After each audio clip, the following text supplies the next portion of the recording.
Hello दोस्तों, मैं आकाश सागर लेकर आया हूँ डेली करंट अफेयर की क्लासेस। अपने डेली करंट अफेयर क्लासेस पर हमारे चैनल को लाइक करते रहें, शेयर करते रहें और सब्सक्राइब करते रहें ताकि ज़्यादा से ज़्यादा बच्चों तक हमारा कंटेंट पहुँचे और उन्हें हमारे चैनल के थ्रू अच्छी करंट अफेयर मिल सके। तो चलिए स्टार्ट करते हैं। नागालैंड ने सहीहामा में आयोजित किया अपना पहला नागा मिर्च महोत्सव। 10 सितंबर 2022 को नागालैंड में कोहिमा जिले के सहीहामा गांव में पहली बार नागा मिर्च महोत्सव आयोजित किया गया है। महोत्सव का आयोजन उद्यानिकी विभाग द्वारा किया गया था। नागालैंड से जीआई टैग प्राप्त यह पहला उत्पादक नागा मिर्च था। उद्यानिकी विभाग ने कोहिमा जिले के बोत्सा ब्लॉक में नागा मिर्च की खेती के लिए फोकस क्षेत्र के रूप में इसको चुना है। गुजरात सरकार ने पहली सिनेमैटिक टूरिज्म पॉलिसी की घोषणा की है। गुजरात सरकार ने वर्ष 2022 से 27 तक 5 वर्षों के लिए प्रभावी होगी। नीति का उद्देश्य फिल्म बुनियादी ढांचे के विकास और गुजरात में सिनेमा के लिए आकर्षण अवसरों के निर्माण के माध्यम से सिनेमाई पर्यटकों को बढ़ावा दिया जाएगा। गुजरात के मुख्यमंत्री भूपेंद्र भाई पटेल है और राजधानी गांधीनगर है। कर्नाटक ने वन शहीदों के आश्रितों के लिए बढ़ाया मुआवजा। मुआवजा 30 लाख से बढ़ाकर 50 लाख रुपए कर दिया गया है। यह राष्ट्रीय वन शहीद दिवस के अवसर पर शहीदों के सम्मान देने के बाद मुख्यमंत्री बसवराज बोम्मई ने इसकी घोषणा की है। वीएस येदियुरप्पा के कार्यकाल के दौरान मुआवजा 20 लाख से बढ़ाकर 30 लाख रुपए कर दिया गया था। एएन शमशीर चुने गए केरल विधानसभा के अध्यक्ष। ये सीपीएम के नेतृत्व वाले वाम लोकतांत्रिक मोर्चे के एएन शमशीर को विधानसभा का अध्यक्ष चुना गया है। शमशीर सदन के 24वें अध्यक्ष होंगे। पूर्व अध्यक्ष एमबी राजेश को राज्य मंत्रिमंडल में शामिल किए जाने के बाद नए अध्यक्ष का चुनाव किया गया था। मुंबई ने शुरू की pension at your door step पहल। प्रधान महालेखाकार कार्यालय ने पेंशन एट योर डेवलपमेंट पहल शुरू की है। पेंशन संवाद के लिए पेंशन भोगी अपनी शिकायत ऑनलाइन या टोल फ्री नंबर पर दर्ज करा सकते हैं। वे शुक्रवार को प्रधान महालेखाकार के कार्यालय में भी जाकर अपनी समस्याओं को हल कर सकते हैं। समस्याएं 5 से 6 दिन के कार्य के भीतर हल कर दी जाएंगी। आईबीएम के बारे में जानकारी ले लेते हैं। इंटरनेशनल बिजनेस मशीन कॉरपोरेशन एक अमेरिकी बहुराष्ट्रीय प्रौद्योगिकी निगम है जिसका मुख्यालय अमोंक न्यूयॉर्क में है। इसका 171 से अधिक देशों में संचालन है। 1911 में एक व्यवसायी चार्ल्स रेनलेट फ्लिंट ने न्यूयॉर्क के एडिकोट में एक कंप्यूटरिंग टेबुलेटिंग रिकॉर्डिंग कंपनी यानी सीटीआर के रूप में इसकी शुरुआत की थी। 1924 में इसका नाम बदलकर इंटरनेशनल बिजनेस मशीन कर दिया गया। एचडीएफसी बैंक ने जारी की भारत की पहली electronic bank guarantee. HDFC bank national e governance service limited के साथ साझेदारी में इलेक्ट्रॉनिक बैंक गारंटी जारी करने वाला भारत का पहला बैंक बन गया है। इलेक्ट्रॉनिक बैंक गारंटी आमतौर पर बैंक गारंटी से जुड़े भौतिक दस्तावेजों की समाप्त करती है। यह लाभार्थियों को डिजिटल रूप में उपलब्ध होती है। बैंक अपनी सभी ग्राहकों को लाभ पहुंचाने के लिए खुद को ईबीजी में हस्ताक्षर करेगा। विदेश राज्य मंत्री वी मुरलीधरन करेंगे 13 सितंबर को केन्या का दौरा। विदेश राज्य मंत्री वी मुरलीधरन केन्या के 5वें राष्ट्रपति के रूप में निर्वाचित राष्ट्रपति डॉक्टर विलियम समोई रूतो के शपथ ग्रहण समारोह में भाग लेंगे और 13 सितंबर 2022 को केन्या का दौरा करेंगे। वह 14 से 15 सितंबर को इरिट्रिया भी जाएंगे। उनके केन्या उद्योग के प्रमुख को और भारत के साथ व्यापार करने वासियों को मिलने के लिए उन्हें संबोधित भी करेंगे।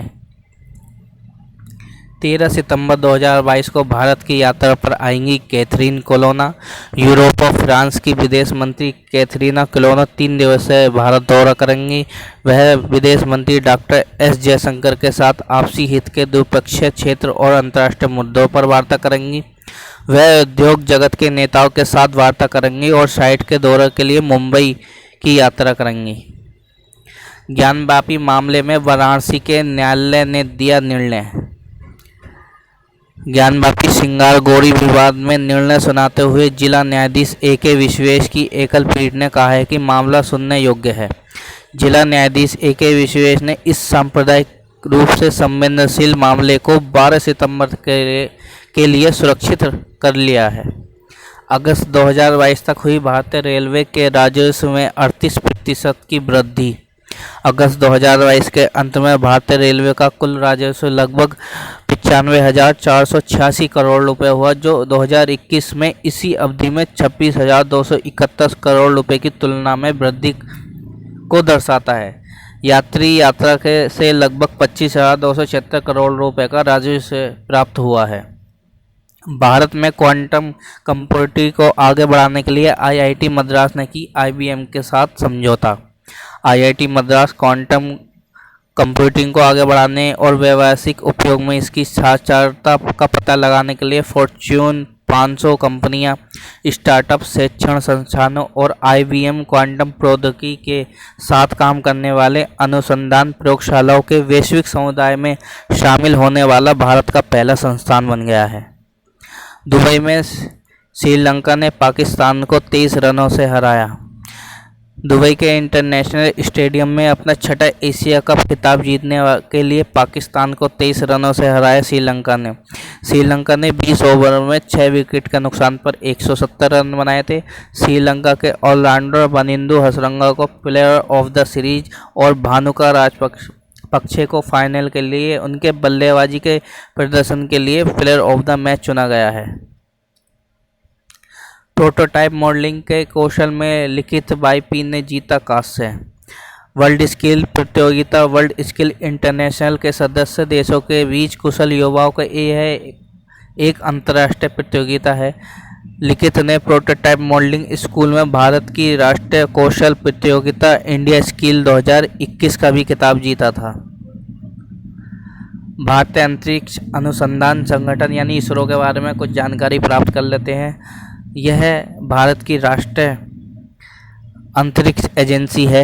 इसरो अंतरिक्ष आधारित अनुप्रयोगों और अंतरिक्ष अन्वेषण से संबंधित कार्य करता है। यह अंतरिक्ष विभाग के तहत संचालित होता है और भारत के प्रधानमंत्री की देखरेख में होता है। इसरो चंद्रमा पर 2 और मंगल पर 1 मिशन भेज चुका है। गठन 1969 में हुआ था और इसका मुख्यालय बेंगलुरु में है। HDFC लाइफ ने शुरू की clear to protect super term insurance policy. यह योजना परिवार को व्यापक वित्तीय सुरक्षा प्रदान करेगी। इसके अनुसार 3 प्लान विकल्प होंगे: लाइफ, लाइफ प्लस और लाइफ गोल। HDFC लाइफ एक दीर्घकालीन जीवन बीमा प्रदाता है जिसका मुख्यालय मुंबई में है और इसके CEO विभा पडलकर है। IIT मद्रास और सिडनी विश्वविद्यालयों के बीच एक समझौता हुआ है। साझेदारी में प्रत्येक संस्थान अधिकतम 4 शोध परियोजनाओं के लिए संयुक्त वित्त पोषण में सालाना ऑस्ट्रेलिया $50,000 का निवेश करेंगी। ऊर्जा से संबंधित क्षेत्रों में अनुसंधान और उन्नत प्रौद्योगिकी की विकसित करने के लिए 2 संस्थाओं के विशेष मिलकर ये काम करेंगे। आर्मी अस्पताल दिल्ली में स्थापित किया गया प्रारंभिक हस्तक्षेप केंद्र प्रयास। आर्मी अस्पताल अनुसंधान और रेफरल नई दिल्ली में प्रारंभिक हस्तक्षेप केंद्र प्रयास स्थापित कर दिया गया है। यह पीड़ा को कम करने और माता पिता के दिव्यांग बच्चों के साथ व्यवहार करने के लिए विश्वास पैदा करने हेतु स्थापित किया गया है। यह केंद्र एक व्यापक आधुनिक सुविधा के साथ दिव्यांग बच्चों को समर्पित है। AIIA ने शुरू किया आयुर्वेद दिवस 2022 का कार्यक्रम। अखिल भारतीय आयुर्वेद संस्थान आयुर्वेद दिवस 2022 कार्यक्रम शुरू किया है। यह 6 सप्ताह तक चलने वाला कार्यक्रम 23 अक्टूबर 2022 तक जारी रहेगा। आयुष मंत्रालय हर साल धन्वंतरी जयंती पर आयुर्वेद दिवस मनाता है और इस साल 2022 यह 23 अक्टूबर को मनाया जाएगा। इस उत्सव की थीम हर दिन हर घर आयुर्वेद है। केंद्र आयुष मंत्री सर्बानंद सोनोवाल हैं। ह्यूज ने इसरो के साथ शुरू की हाई स्पीड सैटेलाइट इंटरनेट सेवा। ह्यूज कम्युनिकेशन इंडिया ने भारत में पहली बार उच्च थ्रूपुट उपग्रह ब्रॉडबैंड इंटरनेट सेवा शुरू करने की घोषणा की है। यह सेवा पूरे भारत में दूरस्थ स्थानों पर उपग्रह इंटरनेट की पेशकश करेगी और भारतीय अंतरिक्ष अनुसंधान संगठन GSAT-11 और GSAT-29 उपग्रहों को उपयोगी करेगी। ह्यूज अमेरिका स्थित ह्यूज नेटवर्क सिस्टम और भारतीय एयरटेल संयुक्त उद्यम इकाई है। XR टेक स्टार्टअप में तेजी लाने के लिए माइटी स्टार्टअप हब और मेटा ने की साझेदारी। यह सहयोग उभरती और भविष्य की प्रौद्योगिकियों में कौशल विकसित करने के सरकार के प्रयासों का हिस्सा है। इलेक्ट्रॉनिक एक सूचना प्रौद्योगिकी मंत्रालय की एक पहल माइटी स्टार्टअप हब प्रौद्योगिकी नवाचार को बढ़ावा देने पर केंद्रित एक स्टार्टअप मंच है। संजय खन्ना बने अमेरिकन एक्सप्रेस इंडिया के CEO। खन्ना वर्तमान में कार्यकारी टीम के प्रमुख और संगठन के उपभोक्ता और वाणिज्य व्यवसाय में विकास को गति देने के लिए उत्तरदायी हैं। अमेरिकन एक्सप्रेस भुगतान कार्ड सेवा में विशेषता वाला एक अमेरिका बहुराष्ट्रीय निगम है। इसका मुख्यालय न्यूयॉर्क में है। इसकी स्थापना 1850 में की गई थी। बिपिन रावत के नाम पर रखा गया किवीथू मिलिट्री गैरिसन का नाम। अरुणाचल प्रदेश में किवीथू मिलिट्री गैरिसन का नाम बदलकर general Bipin Rawat military garrison कर दिया गया है। जनरल रावत ने 1999-2000 में किवीथू के कर्नल के रूप में 11 गोरखा राफेल की 5वीं बटालियन की कमान संभाली थी। जनरल रावत का उनकी पत्नी और 12 अन्य सैनिकों के साथ दिसंबर 2021 में के एक हेलीकॉप्टर में दुर्घटना से निधन हो गया था। भारतीय सेना और भारतीय वायुसेना ने आयोजित किया अभ्यास गगन स्ट्राइक। 4 दिनों तक चले इस अभ्यास में जमीनी बलों के साथ समन्वय हमलावर हेलीकॉप्टर द्वारा सटीक मारक क्षमता का प्रदर्शन किया गया है। कार्गो कोर के general officer commanding lieutenant general Pratik Sharma ने इसका कार्यभार संभाला है। तो हमारी क्लास यहीं समाप्त होती है। हमारे चैनल को लाइक करें, शेयर करें और सब्सक्राइब करें और बेल आइकन पर क्लिक करें ताकि हमारे चैनल को ज़्यादा से ज़्यादा प्रमोट किया जाए और हमारी क्लास को ज़्यादा से ज़्यादा तक बच्चों तक पहुंचाया जाए। तो थैंक यू।